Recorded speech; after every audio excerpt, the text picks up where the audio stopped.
small Senate Committee on Small Business and Entrepreneurship. And I'm very happy to be able to do it here at home and here in the heart of Liberty City. I also want to be able to use this gavel.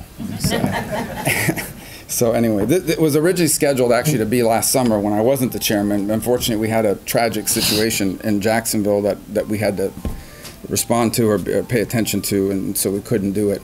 And then we got off to a slow start in Washington this year, as you may have followed on the news. So I'm glad that that was able to be resolved, and we were able to get to this point here today. I want to thank all of our witnesses, and I want everybody to understand that the record, this committee has numerous members, a bipartisan committee, obviously.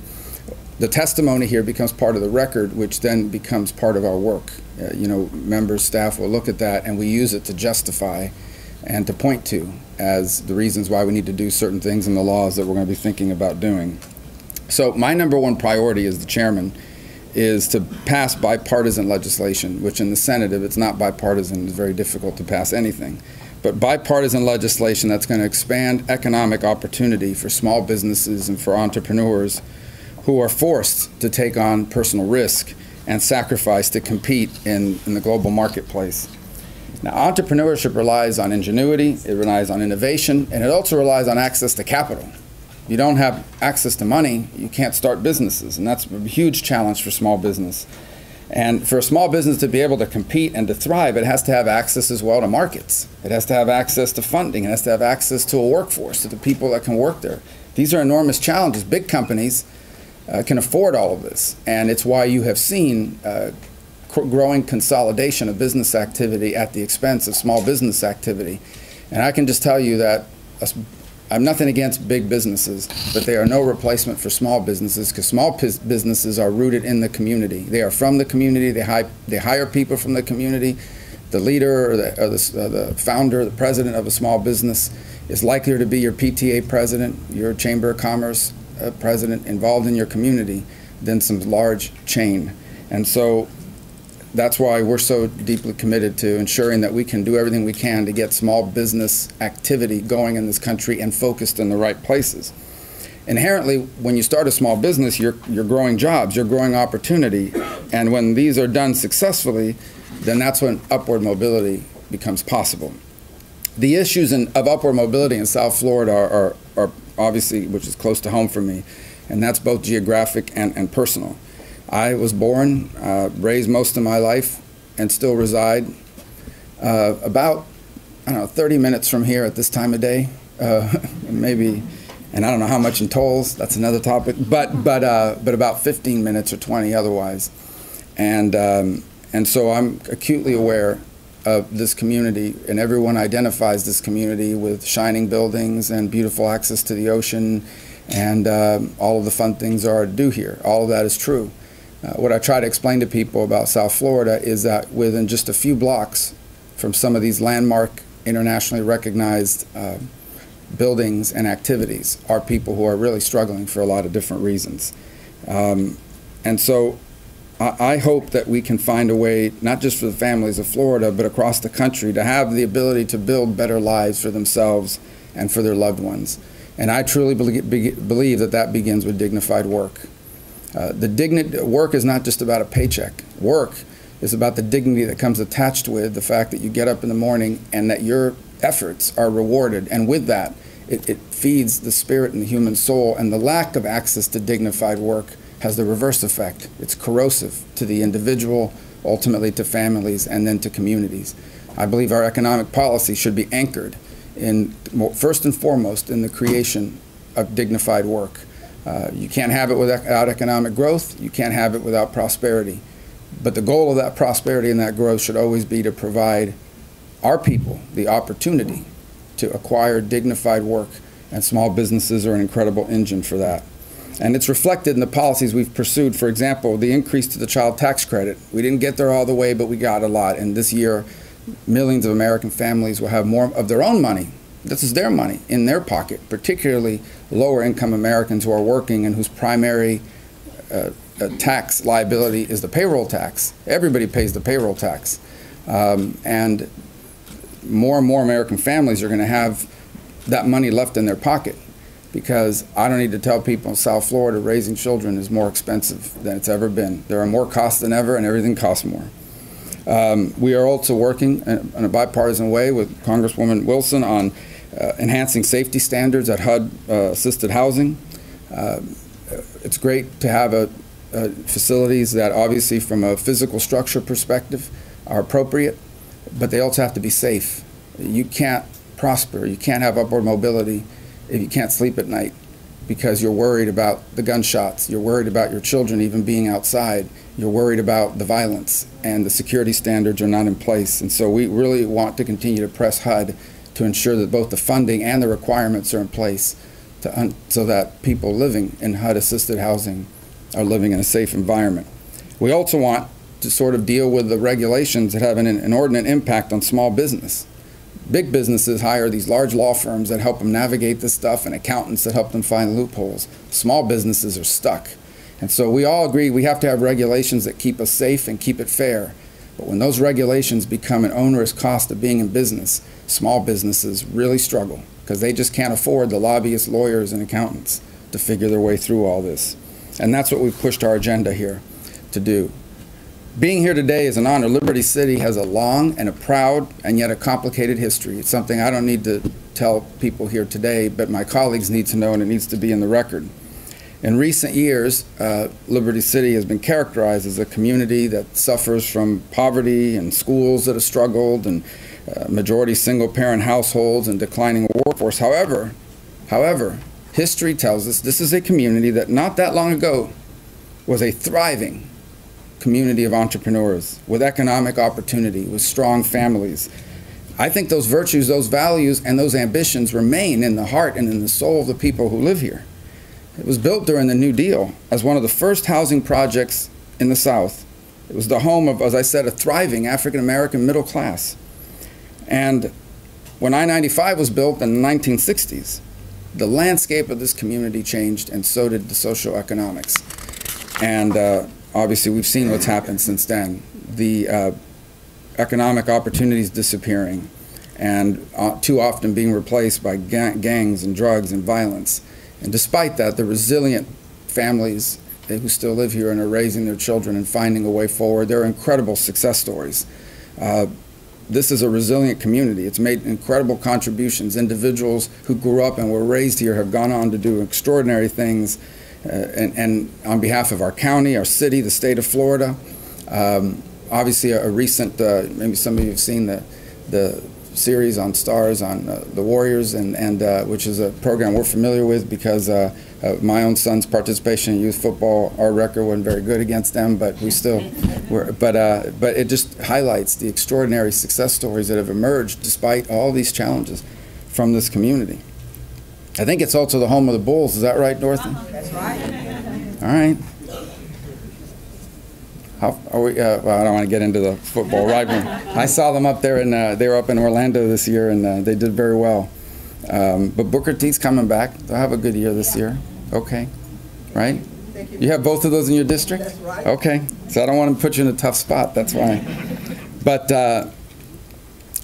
so what's the thing that turned the community around? That's what we're here to find out about. I have some thoughts coming in, but I can tell you that it's going to take a combined effort, a partnership with local, state, federal, school board, elected officials, community leaders, and of course the residents. We shouldn't be in a position of telling people what they need. We need to be in a position of giving people the opportunity to tell us what needs to happen. And I want you to know that does happen. Last year, we were in South Florida, we were in Broward and Palm Beach, and we heard about a local problem with sober homes, where people were opening up these fake rehab centers, and it was undermining the community. And we were able to take that local concern and turn it into federal legislation. That's what we're hoping to do here today. Now, with that in mind, let me just give you my one thought. This is about upward mobility, but oftentimes upward mobility means the people living there have to move out. That's what upward mobility is meant. Yes, the tax changes or something happens and there's investment in a community, but then it gets too expensive for the people that are there to stay, or housing is replaced by something else. We're not here to talk about upward mobility in that sense. We're here to talk about an upward mobility that belongs to the people who are here, that this can continue to be home, that people don't have to find a way to move out because, frankly, there's nowhere to go. There is no other housing options, and plus this is a community that belongs to the community. So we're not here today to promote gentrification. We're here today to try to figure out what we can do at the federal level to promote upward mobility for the men, women, children, families of Liberty City. What can we do in federal policy to work alongside our local and state officials to make that happen? It's my hope that the hearing today will highlight the impact that small business and entrepreneurs and other community stakeholders can have to help this community achieve that. Because as I said, small business is rooted in the community. When the small business owner grew up in the community, lives a few blocks away from the business, they're going to hire locals. And they're going to be contributors to local partnerships and local organizations. There is no way. We are grateful to the big businesses that give the big checks to the organizations once a year. Nothing wrong with that. But we understand the intrinsic value of businesses that are deeply rooted in the community that they work in and serve. And now in 2017, there was a provision in the tax law that created opportunity zones. This law was championed by my very close friend, Senator Tim Scott of South Carolina. That law is going to encourage investment in communities such as this. It'll allow investors to defer certain taxes on income when they choose to invest in qualified areas like Liberty City. But it's important that that be done in a way that's long-term and that doesn't force out the people that are here, the opportunities for locally based investment. We've experienced that here firsthand in South Florida. As I mentioned at the outset, the disparities in Miami are a testament to the uneven prosperity of a globally driven rapid growth of the 21st century economy. This new economy has been very good for a lot of people, and God bless them, we're not against them, but it has left some people behind. And that's what we need to figure out how we can balance out. And that's where the opportunity zones can come in if appropriately used as a tool. When investors in a global economy, they're always seeking a bigger bottom line by taking jobs and sending them somewhere else, maybe another country.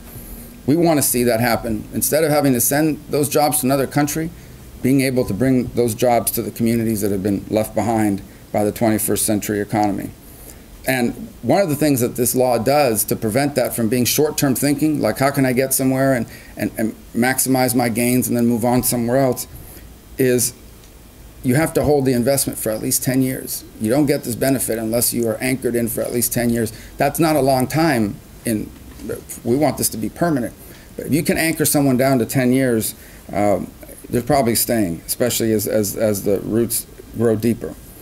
By the way, and I've already highlighted this, Congresswoman Wilson and I, who will be here later, we've sponsored two pieces of bipartisan legislation. The first is Liberty City Rising Act. What it does is it increases the safety standards and prioritizes funding for additional security measures at public housing projects located in areas that statistically have suffered from high crime. We introduced the Safe Temperature Act to allow HUD to require air conditioning units to be installed in properties located in very hot places. And Miami's a very hot place in July. And actually, it's okay right now, too, especially if you live in Chicago and it's 74. It's cold up there. So, but no family, particularly no child, should be forced to live in a home that doesn't have air conditioning and the temperatures are over 100 degrees. Last year, I had a bill that passed called Spurring Business and Communities Act that was signed into law. And this encourages the creation of new small business investment companies. We're going to hear more about that today, but encourages setting them up in under-licensed states, and Florida is an under-licensed state. This will encourage more private equity investment to fund small business entrepreneurship and innovation, particularly focused on left-behind communities like Liberty City has been. And we talked about that at the outset. One of the biggest impediments to small business formation is you need money to make money. You need money to start a business. This will hopefully drive more of that investment in that direction. These are a few of the measures that we can do at the federal level. There's probably more that needs to be done. These are very useful to us because it allows us to come up with ideas we wouldn't otherwise have thought of. Because, as I said, there's a lot of technological advances, shifting economic trends globally, but we have to fight to remain economically competitive, and that begins with our people. And now we're going to work with our colleagues to make sure that we see this through. So today what we have is two panels that will testify, and their testimony will be a part of our record, and from it we're going to pull out ideas, and they're going to be able to speak to that further. I want to thank the Deputy Mayor of the county, Maurice Kemp, for joining us today. I know Mayor Jimenez couldn't be here today, but our first panel is going to be Congresswoman Wilson when she gets here, Chairwoman Edmondson, and and we have a tight time frame as well, because we got to be out by like 10:45, so we have about an hour and a half here. So I just asked everybody to keep that in mind with their comments, because we have a second panel that's coming up. Maybe I'll start with you, Madam Chair, because you represent this community on the school board. You've worked on the issues of the tenants. Of the what? Did I say school board? You're not the chair of the school board yet, are you? That's probably what confused me. Of the county, I apologize. Chair of the county. But you've also chaired the Housing and Social Services Committee and the Building Safer Neighborhood Subcommittee.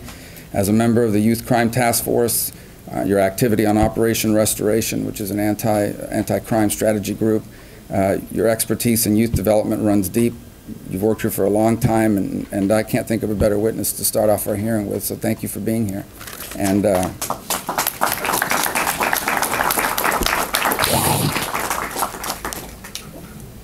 thank you, Senator. I like the introduction. Maybe one day I'll be school board and Dorothy will be on the county, maybe.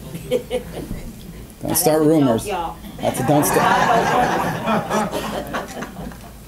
But good morning and welcome to Miami-Dade County and Commission District 3. I was honored to accept this invitation to be a part of this distinguished panel, along with Congresswoman Frederica Wilson and Mayor Carlos Jimenez, who I think is not here, but we do have Deputy Mayor Maurice Kemp. And they have provided tremendous support on the Liberty City Rising project. As the district commissioner for this area, I'm honored that you have chosen the community to convene this hearing of the U.S. Senate Committee on Small Business and Entrepreneurship as we discuss Liberty City Rising specifically and achieving economic growth around our housing communities in general. After being elected by my colleagues to serve as chairwoman of the Board of County Commissioners, I announced that enhancing affordable workforce and public housing would be one of my top priorities.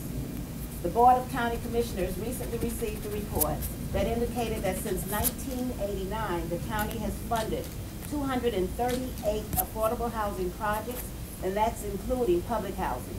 In spite of these efforts, because of our rapidly growing population and the rising cost of housing, we still have thousands of people who cannot afford to live in Greater Miami and struggle with the cost of housing. I am committed to ensuring that the county continues to redevelop our aging public housing and to build suitable, affordable housing for our working class and our most vulnerable residents and our elderly.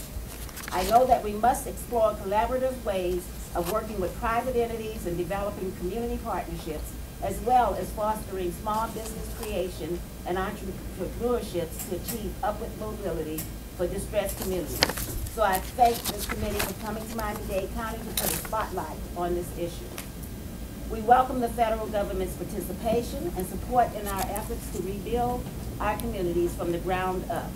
This county has certainly done its part to prove our commitment to this cause by putting a great deal of our own skin in the game.